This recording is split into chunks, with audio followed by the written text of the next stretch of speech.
Welcome to the first class of Immunology. Immunology পড়বার জন্য the best reference book is কুবি, অর্থাৎ কুবি Immunology is the best reference book. এবং আমার মনে হয় যে if one can read the Kubi entirely line by line along with its diagram, তাহলে this is enough for a student to understand the basic concept of immunology. Not even basic, কুবিতে in details এ বলা আছে, and আমার মনে হয় না there is no other second reference book is at all required, because কুবি কেউ যদি ভালোভাবে পড়ে তার ইমিউনোলজি সম্বন্ধে কনসেপ্ট দারুণভাবে তৈরি হয়। তো আমরা ইমিউনোলজি সিস্টেমটাতে ঢোকবার আগে একটুখানি জেনে নেব যে ইমিউনোলজি এই ব্যাপারটাতে কি পড়ানো হয়। হিউম্যান সিস্টেমে ছোটবেলা আমরা পড়েছিলাম দেয়ার আর কাপল অফ সিস্টেমস, আমাদের অনেকগুলো সিস্টেম নিয়ে আমাদের বডি বা হিউম্যান ফিজিওলজি তৈরি হয়ে আছে, যার মধ্যে আমরা এক্সাম্পল হিসেবে দেখেছিলাম respiratory system, digestive system, nervous system. ঠিক সেরকমই আরেক ধরনের সিস্টেম আমাদের বডিতে কাজ করে, that is called immune system.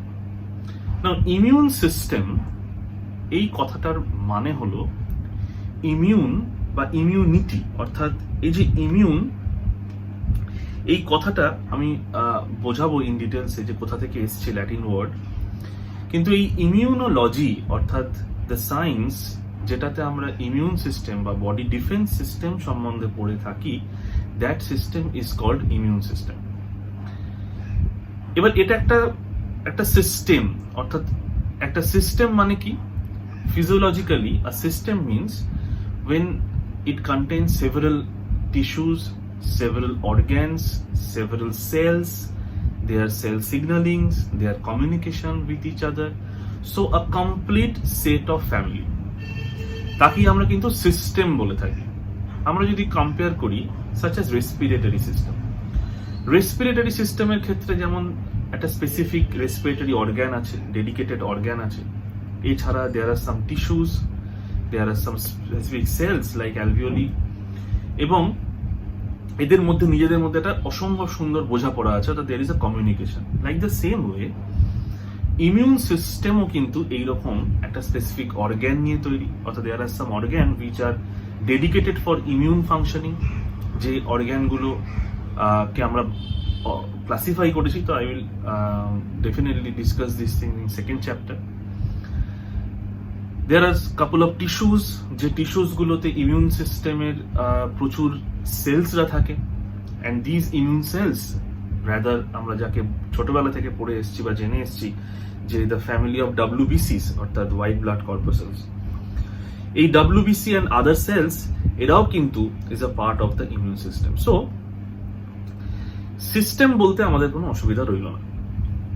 এবার যদি আমাকে কেউ চট করে জানতে চায় যে what is the function of immune system, immune সিস্টেমের ফাংশন বলতে গেলে আমার শুরুতেই আমি দুটো কথা ইউজ করবো। I use two word to define the entire immune system, that is called this one recognition and response. এই দুটো ওয়ার্ড ইজ ভেরি ইম্পর্টেন্ট। তার মানে কি?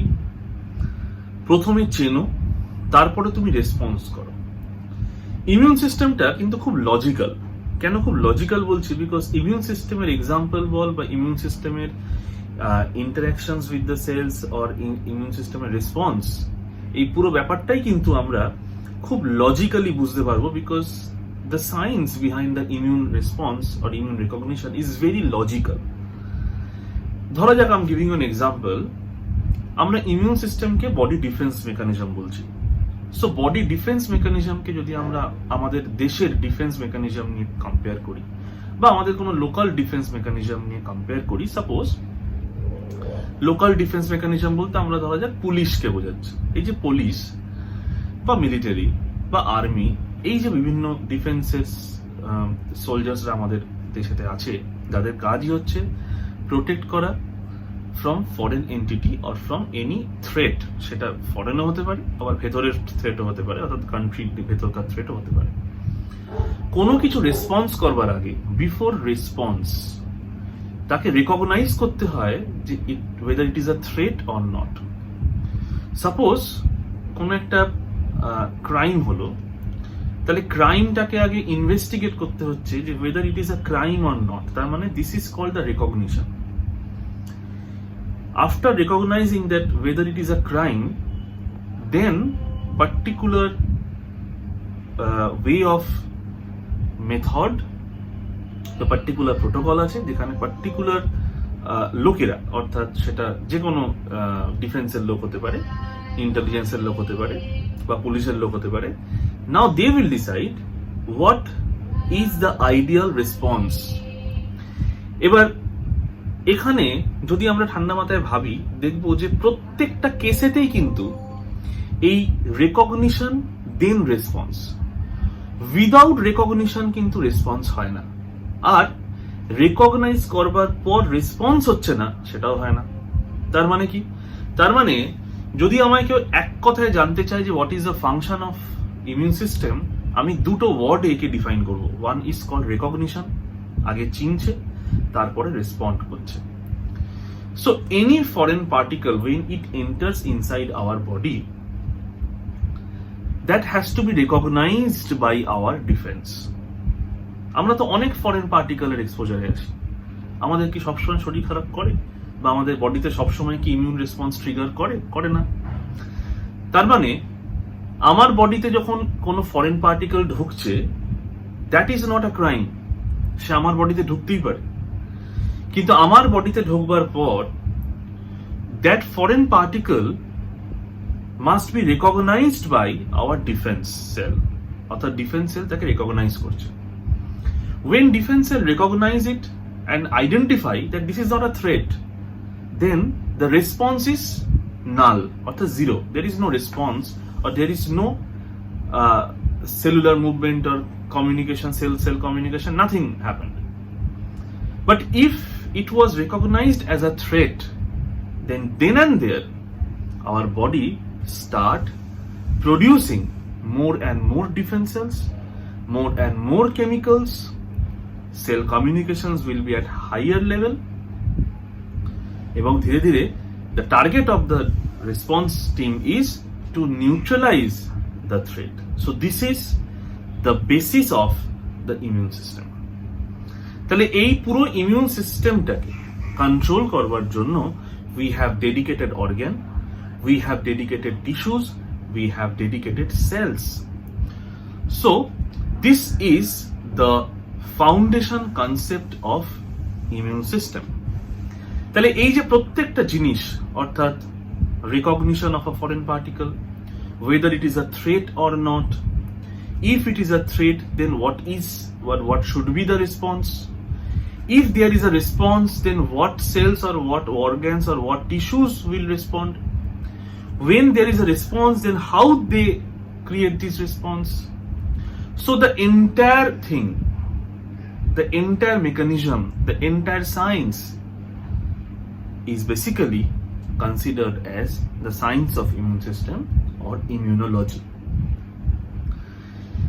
এই ইমিউন সিস্টেম যে আমাদের বডিতে ছিল, বা এই ইমিউন সিস্টেম যে আমাদের বডিতে হিউম্যান ফিজিওলজির একটা বিরাট ইম্পর্টেন্ট পার্ট, সেটা নিয়ে সায়েন্টিস্টদের মধ্যে কিন্তু অনেক আগে থেকেই একটা সন্দেহ ছিল, অর্থাৎ দে সাসপেক্টেড দ্যাট ইমিউন সিস্টেম বলে একটা ভার্চুয়াল জিনিস যেটা ভাবছি সেটা কিন্তু রিয়েল ফিল্ডে আছে, অর্থাৎ there is something inside our body. যদি আমরা ইমিউন সিস্টেমের দুটো এলিমেন্টের কথা মনে করি, অর্থাৎ দুটো ইম্পর্টেন্ট এলিমেন্ট ইমিউন রেসপন্সের ক্ষেত্রে, বিশেষ করে আমি পরে আবার আসবো এটাতে। একটা কেরা বলছে এফেক্টর রেসপন্স, মানে কি, অর্থাৎ the response that is effective at that particular time, অর্থাৎ to neutralize the current threat. Current থ্রেটকে নিউট্রালাইজ করবার জন্য একটা রেসপন্স ক্রিয়েট হলো, এবং সেই রেসপন্সটা কি করলো? রেসপন্সটা এই থ্রেটটাকে নিউট্রালাইজ করে দিল। And the most effective thing আমরা যে কোনো ক্রাইম পেট্রোল বা যে কোনো ধরনের সাবধান ইন্ডিয়া, বিভিন্ন ধরনের এখন সিরিয়াল হয়, বিভিন্ন ধরনের এই জিনিসগুলো দেখলে বুঝবো, পুলিশ ডায়েরি, এই জিনিসগুলো দেখলে বুঝবো প্রত্যেক ক্রাইমকে ডিল করবার জন্য তখন একটা রেসপন্স টিম তৈরি হয়। সেই রেসপন্স টিমের মধ্যে অনেকে থাকে। Now consider that response team is composed of those cells, এবং তাদের প্রত্যেকে কিছু না কিছু একটা হেড অফিস থাকে। যে ফরেন্সিক তার থাকে, যে পুলিশ তার থাকে, যে অন্য ধরনের ইনভেস্টিগেশন করছে তার থাকে। তো each and every one has its own office, so they are tissues. আর এই সব কিছুর ওপরে একটা জায়গা থাকে যেটা আইদার মিনিস্ট্রি অফ ডিফেন্স অথবা হোম অ্যাফেয়ার্স, কিছু একটা থাকে। So that is the organ. তার মানে এই যে জিনিসগুলো, যখন একটা কোনো ক্রাইম হয়, সেই ক্রাইমটাকে ইনভেস্টিগেট করার জন্য বা এই ক্রাইমকে রেসপন্স করবার জন্য একটা রেসপন্স টিম তৈরি হয়। সেই রেসপন্স টিমটা সঙ্গে সঙ্গে ক্রাইমটাকে আইডেন্টিফাই করে, মানে রেকগনাইজ করে, দেন নিউট্রাল করে। So this is called the response or effector. তার মানে এফেক্টর রেসপন্স হিসেবে একেই আমরা চিনলাম। এর কাজ কি? এর কাজ হচ্ছে আইডেন্টিফাই করো প্রবলেমকে, এবং সঙ্গে সঙ্গে সেই প্রবলেমটাকে আইডেন্টিফাই করে তাকে নিউট্রাল করো। This is the first and most important target, neutral করো। What is the second beauty of this response? সেটা হচ্ছে মেমোরি। তোরা দেখবি এই ইনভেস্টিগেশন গুলো যখন দেখায়, each and every criminal or each and every crime has a record, একটা রেকর্ড থাকে, একটা ফাইল তৈরি হয় যে কি ক্রাইম হয়েছিল, কারা কারা ইনভলভ ছিল, কিভাবে রেসপন্স করা হয়েছিল, ডিটেলস অফ ইট। এবং সেই ডেটাটা বা সেই ইনফরমেশনটা বা সেই ফাইলটা কিন্তু প্রপারলি প্রিজার্ভড হয়। আমাদের বডিতেও কিন্তু এক্স্যাক্টলি তাই। আমাদের বডিতেও একটা মেমোরি রেসপন্স তৈরি হয়, then that memory response is nothing but this record keeping method. অর্থাৎ যে অ্যান্টিজেন ঢুকেছিল বা যে ফরেন থ্রেট এসেছিল, তার ডিটেলস, তার ইন্ট্রিকেট ডিটেল আমার বডিতে কিন্তু সেভ হয়ে রইল। কেন সেভ হয়ে রইল? সেভ হয়ে রইল বিকজ ইন নিয়ার ফিউচার যদি এই থ্রেটটা আবার আসে, তাহলে আমাকে রেকগনাইজ করে আর সময় নষ্ট করতে হবে না, বিকজ এর every details are already kept. তার মানে, take it as an example, if there is a terrorist attack and if that attack was done by a group called Al-Qaeda, তার মানে it is clear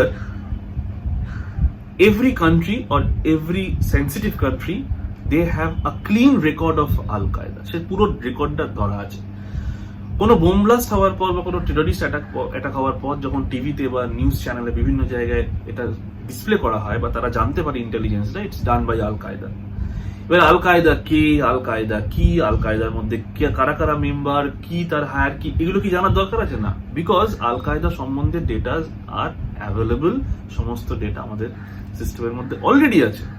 তাহলে তার এগেনস্টে যখন রেসপন্সটা হবে, সেই রেসপন্সটা স্লো রেসপন্স হবে না, সেটা অনেক ফাস্ট রেসপন্স হবে। রাইট, অনেক ফাস্ট রেসপন্স হবে।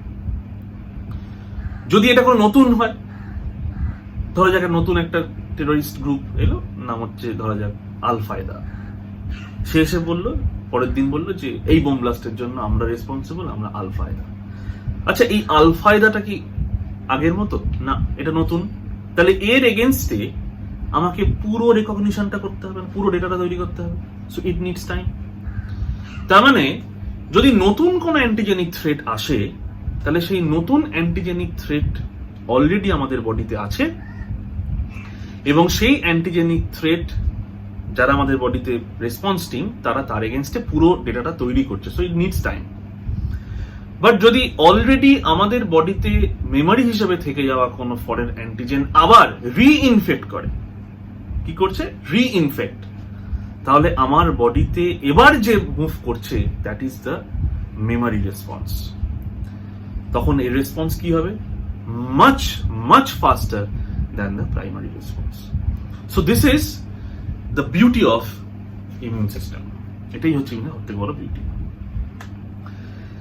যেটা আমি আগে আলোচনা করছিলাম, যদি আমরা এবার হিস্টোরিক্যাল পার্সপেক্টিভের দিকে আসি, তাহলে দেখব কত ইম্পর্টেন্ট ফাইন্ডিংস দেখ।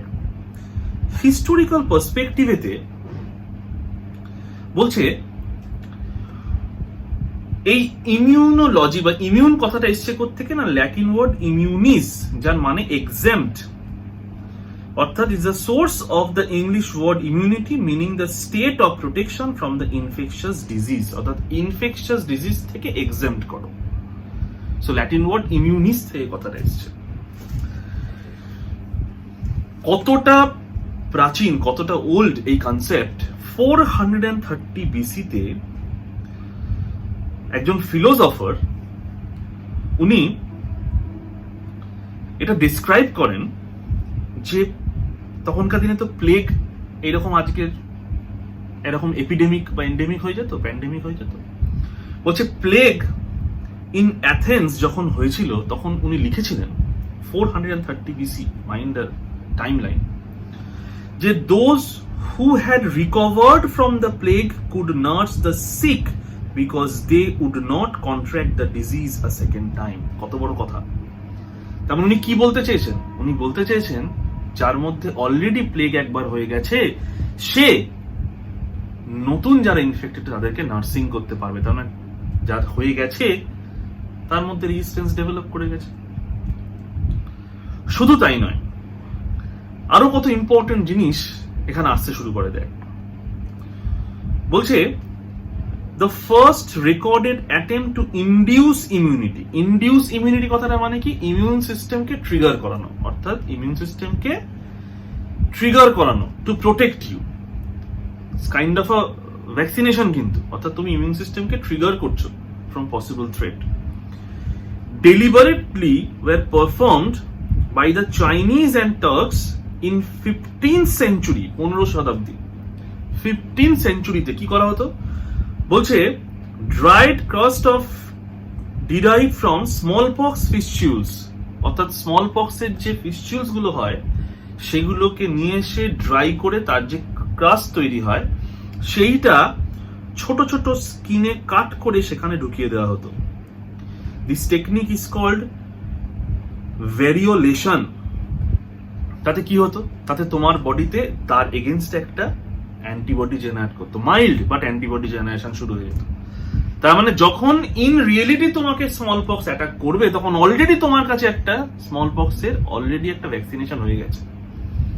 তার মানে তোমাকে আমি আগে থেকে একটা স্মল পক্সের ড্রাইড টেকনিক, হ্যাঁ এর মধ্যে অনেক প্রশ্ন আসতে পারে যে স্যার তাহলে তো পেশেন্টটা স্মল পক্স এফেক্টেড হয়ে গেল। হ্যাঁ কিছুটা তো এফেক্টেড হলোই, কিন্তু এমন ভাবেই করা হতো, এটা তো খুব রাফ, বুঝতেই পারছিস, খুবই ইম্পিওর একটা মেথড, বাট মানে ডেলিভারেটলি করা হতো এগুলো ইনডিউস ইমিউনিটি করার জন্য, অর্থাৎ ইমিউনিটিকে ট্রিগার করানোর জন্য, যে তোমাকে আমি আগে থেকে একটা লো ডোজ ইনফেকশন দিয়ে দিলাম, তাহলে তোমার বডিতে অ্যান্টিবডি জেনারেট করে গেল, সো দ্যাট তুমি যখন ইন এক্সপোজারে আসবে, অরিজিনাল এক্সপোজারে আসবে, তখন অলরেডি তোমার বডিতে অ্যান্টিবডি থাকার জন্য, মেমোরি সেল থাকার জন্য সে ফাইট ব্যাক করবে।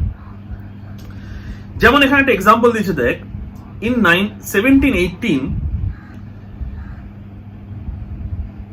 Lady Mary Wortley Montagu, the wife of British ambassador to Constantinople, observed the positive effect of variolation on the native population and had the technique performed on her own children. তার মানে জিনিসটা কিভাবে popularise হতো? তখনকার দিনের এরা তো বিরাট বড় বড় সব মানুষ, এদের দিকে তাকিয়ে আছে কয়েক হাজার লোক, এরা নিজেদের বাড়িতে নিজেদের বাড়ির লোককে এইভাবে ইমিউনাইজ করে দেখাতো যে দেখো আমি যখন করছি তাহলে তুমি করবে না কেন। তাতে কি সুবিধা হতো? তাতে এই যে ইনডিউস ইমিউনিটি, অর্থাৎ ইমিউনিটিকে ইনডিউস করা, সুবিধা হতো যেটা, সেটা হচ্ছে তাদের বডিতে একটা অ্যান্টিবডি জেনারেশন শুরু হয়ে যেত, that ultimately prevent from the original attack. এই মেথডটাই কিন্তু হিস্ট্রি অফ মাইক্রোবায়োলজিতে পড়ানো হয় এডওয়ার্ড জেনারের মেথড ইন 1798, যেখানে উনি কিন্তু, এটা খুব বিখ্যাত একটা জিনিস, কারণ এডওয়ার্ড জেনার কি আমরা বলি ফাদার অফ ভ্যাকসিনেশন, উনি কিন্তু mild disease cowpox were subsequently immune to smallpox, এবং উনি এটা করেছিলেন একটি বাচ্চার মধ্যে, যার মধ্যে উনি এই ফিস্টিউলস থেকে পাওয়া এই র পাস যেটা ছিল সেইটাকে ইনোকুলেট করে দিয়েছিলেন। Jenner reasoned that introducing fluid from a cowpox tissues into people, অর্থাৎ ইনোকুলেট করছে যে, might protect them from the smallpox.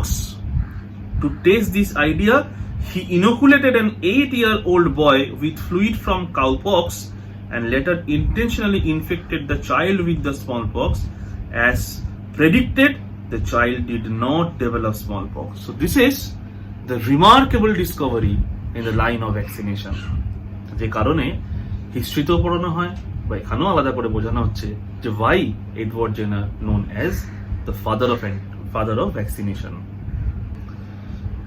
এবার লুইস পাস্তুরের কথাও ডেফিনেটলি আমাদের মাথায় রাখতে হবে। সো এইভাবে প্রত্যেকটা সায়েন্টিস্টের কিন্তু কিছু না কিছু কন্ট্রিবিউশন আছে for the development of the immune system আর ইমিউনোলজি। এটা তো আমাদের কাছে জানা ছিল না, সেই জিনিসটাকে তো জানাতে হবে।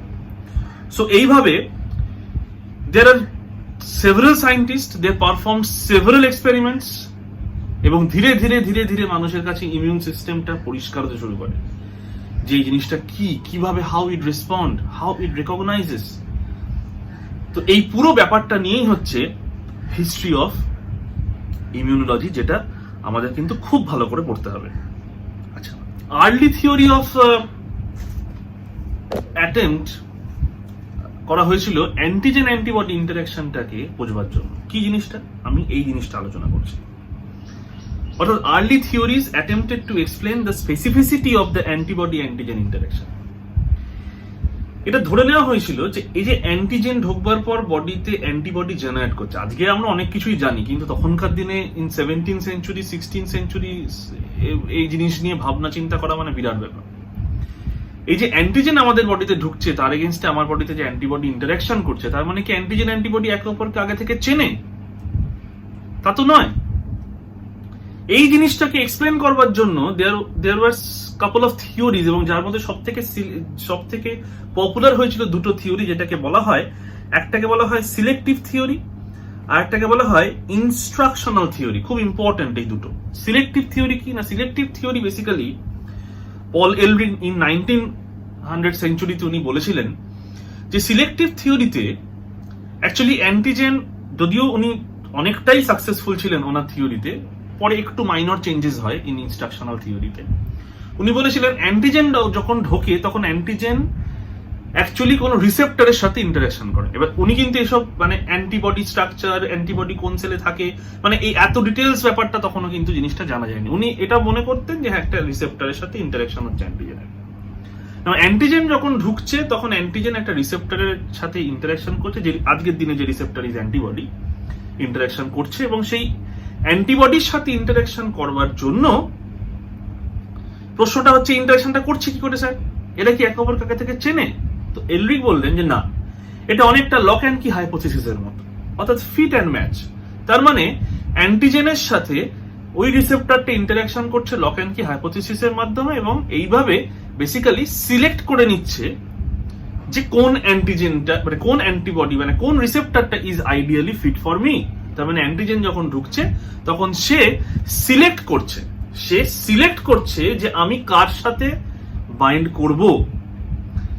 শুধু যেখানটা চেঞ্জেস এর দরকার হলো, উনি বলেছিলেন যে অ্যান্টিজেন যাকে সিলেক্ট করছে সেই জিনিসটা কিন্তু অনেক পরিমাণে আছে। অর্থাৎ আমাদের বডিতে এইরকম মাল্টিপল রিসেপ্টরস প্রচুর পরিমাণে আছে। অ্যান্টিজেন যখন ঢুকছে তখন এই ইন্ডিভিজুয়াল অ্যান্টিজেন ওই স্পেসিফিক অ্যান্টিবডি রিসেপ্টর গুলোকে রেকগনাইজ করে নিচ্ছে, অর্থাৎ ওই রিসেপ্টর গুলোর সাথে ইন্টারাকশন করছে। ইনস্ট্রাকশনাল থিওরিটা একটু চেঞ্জ করলো, বললো একদম ঠিক আছে, অর্থাৎ selective theory of Paul Ehrlich was fantastic, কিন্তু একটু মাইনর চেঞ্জেস এর দরকার। এটা ঠিক যে অ্যান্টিজেন আর অ্যান্টিবডি, অ্যান্টিজেন বা রিসেপ্টর যেটা বলা হচ্ছে, অ্যান্টিজেনের সাথে রিসেপ্টরের ইন্টারাকশনটা ডেফিনেটলি একটা লক অ্যান্ড কির মতো বা ফিট অ্যান্ড ম্যাচের মতো। কিন্তু এরপর যেটা এলরিক বলেছিল বা সিলেক্টিভ থিওরিতে বলা হয়েছিল যে এইরকম নাকি প্রচুর আছে, সেটা নয়। এখানেই গন্ডগোলটা হচ্ছে যে এটা প্রচুর নেই। There are several types of varieties of receptors.